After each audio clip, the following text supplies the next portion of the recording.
దేశంలో దేశద్రోహుల కోసం వేట మొదలైంది. దేశంలో పెద్ద సంఖ్యలో స్లీపర్ సెల్స్ ఉన్నట్లు సమాచారం. జ్యోతి మల్హోత్రా వ్యవహారంతో వెలుగులోకి సంచలన విషయాలు బయటకు వస్తున్నాయి. జ్యోతి మల్హోత్రాను శారీరక సంబంధంతో పాక్ హైకమిషన్ ఉద్యోగి డానిష్ లోబర్చుకున్నారని, అందుకే దేశ భద్రతా విషయాలను జ్యోతి మల్హోత్రా లీక్ చేసిందని సమాచారం. పాకిస్తాన్ హైకమిషన్ కార్యాలయంలో జరిగిన డిన్నర్లో డానిష్తో కలిసి జ్యోతి పాల్గొంది.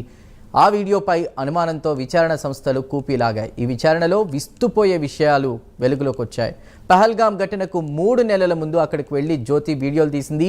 యూట్యూబర్ ముసుగులో భద్రతా స్థావరాలను జ్యోతి షూట్ చేసింది. ఇప్పటికే పలుమార్లు పాకిస్తాన్కు జ్యోతి వెళ్ళొచ్చింది. దీంతో జ్యోతిని అరెస్ట్ చేసి పోలీసులు కస్టడీలోకి తీసుకున్నారు. జ్యోతి వాట్సాప్ చాటింగ్, సీక్రెట్ యాప్స్పై పోలీసులు వివరాలు సేకరిస్తున్నారు. పూర్తి వివరాలు మా ఇన్పుట్ ఎడిటర్ రాజేందర్ అందిస్తారు.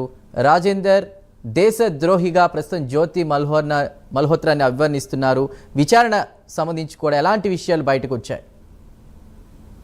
చందు, ఏదైతే ఏప్రిల్ 22వ తేదీన పహల్గామ్ ఘటన జరిగిన తర్వాత ఎన్ఐఏ మొత్తం దర్యాప్తు చేస్తుంది. ఈ ఘటన ఎలా జరిగింది అనే అంశాలు లోతుగా వివరాలు సేకరిస్తుంది. ఇప్పటికే ప్రాథమిక నివేదిక కూడా ఆ కేంద్రానికి ఇచ్చింది.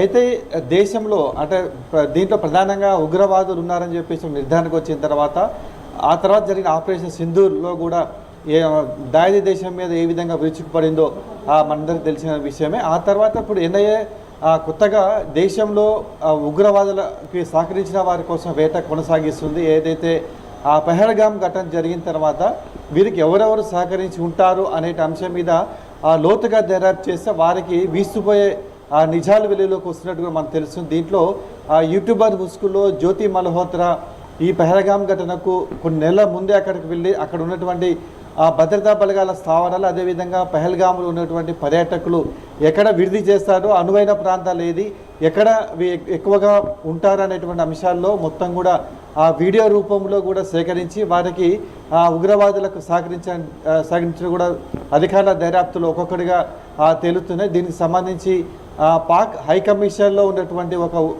డానిష్ అనేటువంటి ఉద్యోగితో ఏమైనా సంబంధాలు ఉన్నది ఇప్పటికి గుర్తించిన నేపథ్యంలో ఆ డేటా మొత్తం కూడా ఇప్పటికే అధికారులు సేకరించారు. దాంట్లో ఇప్పటికే స్పష్టంగా ఆమె ఎన్నిసార్లు వారితో చాటింగ్ చేశారు, ఎన్నిసార్లు మాట్లాడారు అనేటువంటి అంశాలు మొత్తం కూడా ఎక్కడెక్కడ కలిశారు, ఏ వివరాలు అందజేశారు మొత్తం కూడా లోతుగా వివరాలు సేకరిస్తున్నారు.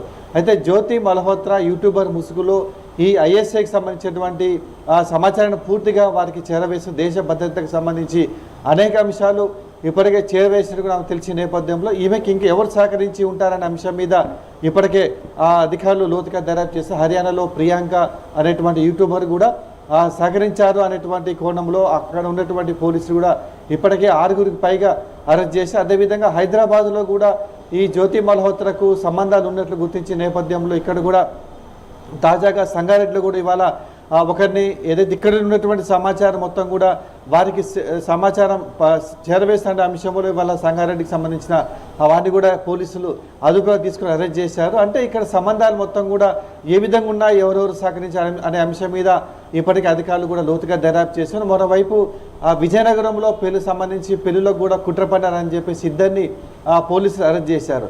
అంటే జ్యోతి మల్హోత్రాకు సంబంధించి 2023లో ఏదైతే హైదరాబాద్ బెంగళూరు సంబంధించిన వందే భారత్ ట్రైన్ ప్రారంభోత్సవాలు కూడా వర్చువల్గా ప్రధాని నరేంద్ర మోడీ ఇక్కడ ప్రారంభించారు. దీనికి సంబంధించి వివరాలు కానీ విజువల్స్ కానీ ఇక్కడ ఆమె హడావడి చేసినట్లు ఇప్పటికే గుర్తించిన నేపథ్యంలో ఈ జ్యోతి మల్హోత్రాకి హైదరాబాద్లో ఎవరెవరు కలిసారన్న అనే కోణంలో కూడా ఇప్పటికే అధికారులు వివరాలు సేకరిస్తున్నట్టు మనకు తెలుస్తుంది. అంటే మొత్తం మీద మన దేశంలో ఉన్నటువంటి ఉగ్రవాదులకు సమాచారం చేరవేసిన దేశద్రోహులు ఎవరెవరు ఉన్నారనే అంశం మీద దృష్టి సేకరించిన నేపథ్యంలో ఇప్పటికే అనేక మందిని ఇప్పటికి విచారిస్తున్నట్టు మనకు దీంట్లో ప్రధానంగా యూట్యూబర్ ముసుగులో జ్యోతి మల్హోత్రా ఎవరెవరికి హర్యానాలో కూడా పూరిలో కూడా ఈమె వెళ్ళారు. పూరిలోకి సంబంధించిన ఒక ప్రముఖ దేవాలయానికి సంబంధించిన విజువల్స్ కూడా అక్కడ చేరవేసినట్టు మనకు తెలుస్తుంది. అంటే ఎక్కడెక్కడ దాడులకు భారతదేశంలో ఇంక పాల్పడి ఉంటారు ఉగ్రవాదులు అనే అంశంలో ఏమని బాగా ఉపయోగించుకుని మనకు తెలుసు. దీనికి సంబంధించి పాక్ హైకమిషనర్ కార్యాలయంలో ఉన్నటువంటి డానిష్ అనే ఉద్యోగితో